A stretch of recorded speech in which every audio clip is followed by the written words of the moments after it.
باپ اور بیٹے اور روح القدس کے نام سے آمین۔ جاہلوں کی نگاہ میں وہ گویا مر گئے، لیکن وہ سلامتی میں ہیں۔ ہمارے لیے آج کی تلاوت حکمت کی کتاب، اس کا 2 باب اور اس کی 23ویں آیت سے لے کر 3 باب کی 9ویں آیت تک۔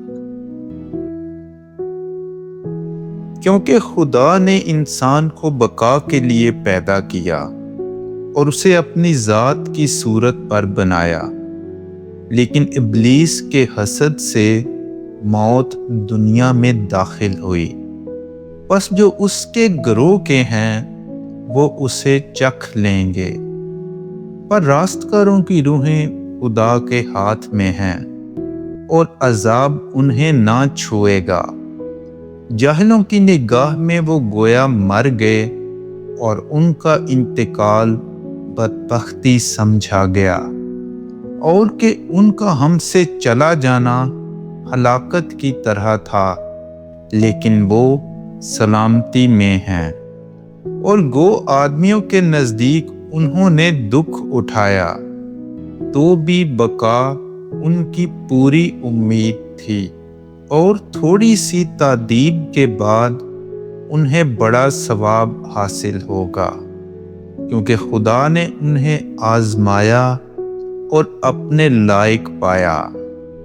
اس نے انہیں سونے کی طرح بھٹی میں تایا اور انہیں سوختنی قربانی کی مانند قبول کیا، اور ان کے امتحان کے وقت وہ بھوسے میں چنگاریوں کی مانند دوڑ دوڑ کر چمکیں گے۔ وہ قوموں کی عدالت کریں گے اور امتوں پر حکمران ہوں گے، اور خداوند ابد تک ان پر مسلط ہوگا۔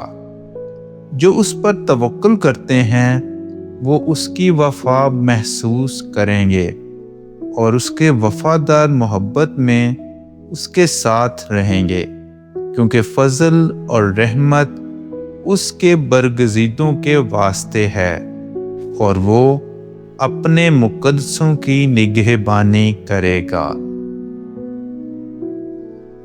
پاک کلام کے پڑھے اور سنے جانے پر خدا کی برکت ہو۔